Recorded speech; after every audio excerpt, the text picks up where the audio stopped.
उत्तर प्रदेश में मदरसा आधुनिकीकरण योजना बंद होने के बाद अपनी नौकरी गंवाने वाले लगभग 22,000 शिक्षकों को राहत मिल सकती है। मुख्यमंत्री योगी आदित्यनाथ सरकार ने अधिकारियों को उनके समायोजन के लिए रोड मैप तैयार करने के निर्देश दिए हैं। अल्पसंख्यक कल्याण राज्य मंत्री दानिश आजाद अंसारी ने बताया कि मुख्यमंत्री ने मंगलवार को हुई समीक्षा बैठक में इस मुद्दे पर चर्चा के बाद यह निर्देश जारी किया है। आपको बता दें कि मंत्री दानिश आजाद अंसारी ने कहा है कि 2023-24 में योजना बंद होने से हजारों शिक्षक बेरोजगार हो गए और सरकार उन्हें मदरसा शिक्षा प्रणाली में समायोजित करने के तरीके तलाश रही है। उन्होंने कहा कि मुख्यमंत्री योगी ने कहा है कि 1995 में भी योजना की शुरुआत से लेकर अब तक इस योजना के तहत नियुक्त लगभग 22,000 शिक्षकों को शिक्षा में सुधार लाने में महत्वपूर्ण योगदान दिया है और उन्हें उनके अधिकारों से वंचित नहीं किया जाएगा। उन्होंने आगे कहा है कि उनके समायोजन के लिए एक व्यापक योजना तैयार की जा रही है। वहीं आपको बता दें कि मदरसा आधुनिकीकरण के शिक्षकों ने एक लंबा संघर्ष किया है। राजधानी लखनऊ के इको गार्डन में देखने को मिला है कि लगातार अशरफ अली के नेतृत्व में कार्यक्रम किए गए, प्रदर्शन किए गए और आखिरकार अब लग रहा है मानो इन शिक्षकों की आस पूरी हो जाएगी। तो देखना ये होगा कि आखिरकार क्या कुछ होता है आगे चलकर। फिलहाल इस विषय पर ज्यादा जानकारी देते हुए संगठन के पदाधिकारी अशरफ अली ने क्या कुछ कहा है, आप भी सुनिए। अशरफ अली, आपका हमारे चैनल अटल टीवी पे बहुत बहुत स्वागत है। बहुत बहुत धन्यवाद मैम। अशरफ अली जी, जैसा कि देखने को मिला है कि हाल फिलहाल में उत्तर प्रदेश में मदरसा आधुनिकीकरण योजना बंद होने के बाद अपनी नौकरी गंवाने वाले लगभग 22,000 शिक्षकों को राहत मिल सकती है, ऐसी खबरें निकलकर सामने आई, जिसमें मुख्यमंत्री योगी आदित्यनाथ ने सरकार के अधिकारियों को उनके समायोजन के लिए रोड मैप तैयार करने के निर्देश दिए। क्या कुछ कहना है इस पर आपका?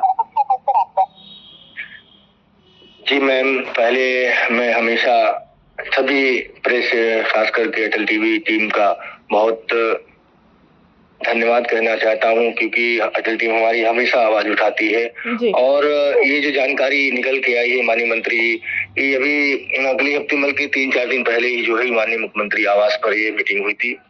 इसमें माननीय दानिश आजाद अंसारी साहब बराबर इस योजना का संचालन करने के लिए वादा किया था और उसमें लगे हुए हैं। और रही बात, जब 10 साल हो गए पैसा हम मदरसा आधुनिकीकरण शिक्षकों को नहीं मिल रहा है और उसके बाद बीच में ही से इस योजना का संचालन भी बंद कर दिया गया। हम सभी मदरसा आधुनिकीकरण शिक्षक टूट गए, मगर हम लोग बराबर आस लगा के रखे, क्योंकि जो है अल्लाह भगवान ईश्वर कभी ना उम्मीद नहीं करता है। और हमारे जितने भी हम मदरसा आधुनिकीकरण शिक्षक हैं सब टूटे हुए हैं और बेबस हैं, फिर भी उम्मीद हम लोगों ने नहीं छोड़ा।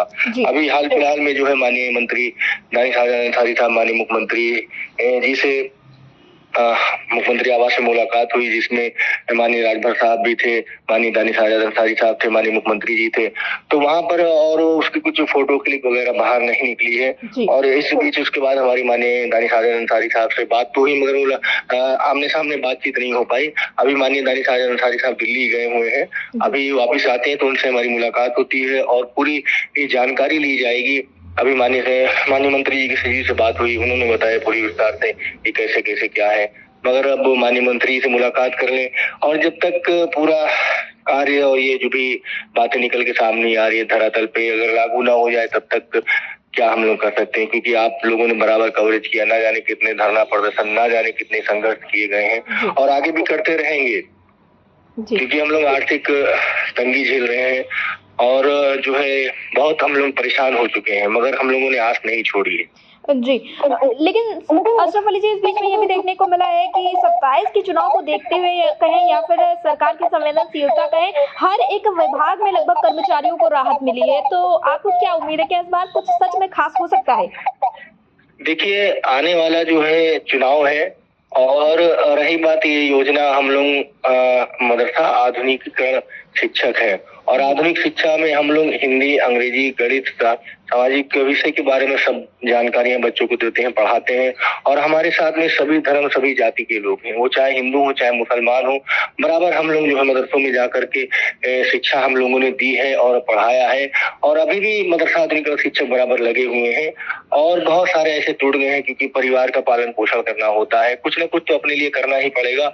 जहाँ 9-9, 10-10 साल से पैसा सरकार नहीं दे रही है और नहीं मिल पा रहा है, लोग कोई 10 किलोमीटर, कोई 20 किलोमीटर, कोई 30 किलोमीटर पढ़ाने आता है, तो कब तक वो अपने परिवार का पालन पोषण जब पैसा नहीं मिलेगा कैसे करेगा? हमें उम्मीद है सरकार एक दिन कार्य करेगी। हाँ, समय ज्यादा लगा जा रहा है कि हम लोगों का नहीं। और दूसरी बात, बहुत सारी जो है पेपरों में, अखबारों में गलत बयानबाजी लोगों की आती रहती है, इस कारण भी बहुत दिक्कतें होती है। मगर माननीय मुख्यमंत्री जी ने स्वयं जो है माननीय दानिश आजाद अंसारी के मेहनतों के द्वारा जो है उन्होंने मीटिंग की खुद मुख्यमंत्री आवास में, और वहां पर बातचीत हुई है कुछ 16 करोड़ की जैसे कुछ समथिंग। खैर मंत्री जी आ जाए फिर उस पर बात होती है, फिर उसके बाद में विस्तार से आपको जानकारी देंगे। मगर जब तक जो भी योजना का जो भी बातें निकल के आ रही है, जब तक ये लागू ना हो जाए, पूरी तरीके से सत्य ना हो, और जो भी इसके आदेश है तब तक बराबर पैरवी करते रहेंगे।